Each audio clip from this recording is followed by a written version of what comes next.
Welcome everyone, this game will be one of the best Monster Hunter games in the modern day. It is Monster Hunter's take on a creature capture, and it's called Monster Hunter Stories: Free Twisted Reflection. This is the kind of Monster Hunter game I wish more people would give a chance, because it's not just turn-based Monster Hunter, it actually has that proper, I'm just exploring, building a sick team, and getting lost in it feeling. And the best bit is there's a Steam trial out right now. I played it for about 5 hours, and it ran really smooth while still looking great. So if you're into Monster Hunter but want something different, or you like creature collecting games but you want something that feels bigger and more polished than the usual stuff, this might be the one. First off, the main thing you'll be doing is exploring and finding monster dens, basically monster lairs with nests inside.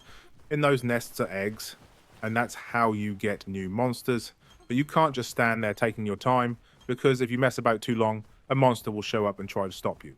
So it becomes this proper risk versus reward moment. Do you grab the first egg and leave safe? Or do you gamble, keep looking for a better one, and hope you don't get caught?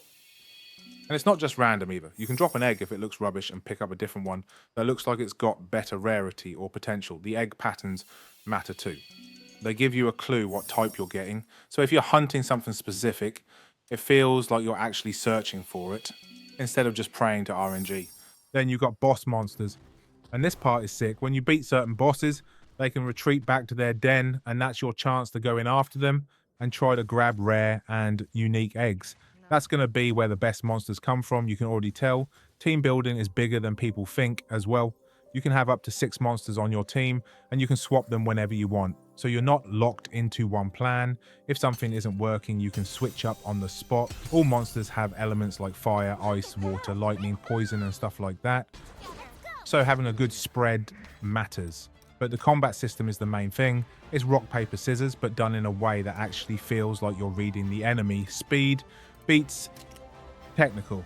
Technical beats power, and power beats speed. So every turn you're trying to predict what the monster is going to do and counter it properly. And even though it's turn-based, it doesn't feel slow because you've got quality of life stuff like 2x speed in fights, and you can skip cutscenes and dialogue if you just want to get on with it.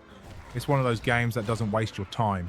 Now the world is huge and open, and you can pretty much go wherever you want, but you do need to be careful because if you wander too far early, strong monsters can absolutely delete you.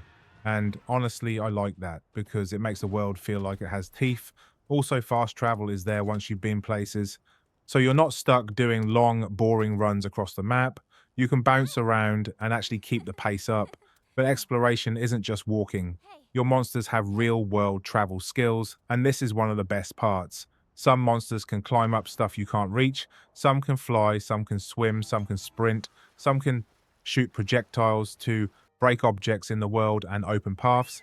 So your monster team is basically your movement kit, and that means you actually want to build smart. You want at least one monster for each traversal skill, plus a mix of elements, plus a mix of combat styles, so you're covered for everything. There's collectibles as well while you're exploring, like that pig companion you keep seeing around the world, which sounds small, but it's the kind of thing that gets you checking corners and actually exploring properly instead of just rushing. And you've also got a human teammate with you, and you can change them, and they've got their own monster partner too. So fights feel more like you've got a squad with you instead of it just being you on your own. The game looks really nice too. On PC at 4K, it looks clean and sharp, and from what I played, it ran well. It feels like they paid attention to performance this time, which is a relief. Because yeah, Monster Hunter Wilds had issues, but this didn't feel like that at all. Story-wise, it's classic Monster Hunter drama, but it's actually interesting.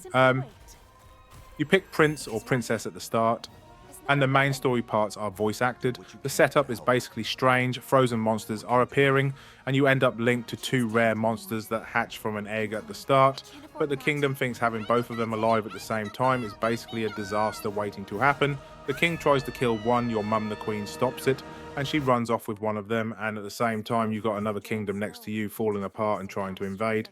They send a princess to try and talk things out, it doesn't go great, and she ends up joining you on the adventure. The trial doesn't show loads, but it shows enough to know where it's going.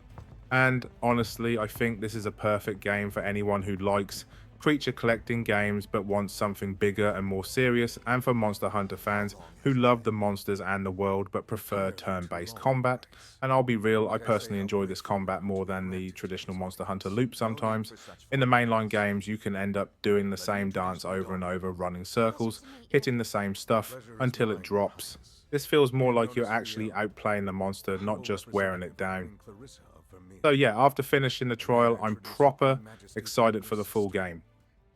Let me know in the comments what you think of Monster Hunter Stories 3 Twisted Reflection. And if you played the trial, what monster are you trying to get on your team first? And if you like this video, hit like and subscribe because this is a day one pickup for me. And when the full game is out, I'll be doing guides, rare monster locations, rare egg farming, all of that. Thanks for watching. See you on the next one. In turn, countless citizens have lost their homes. Our soil and food reserves are devastated.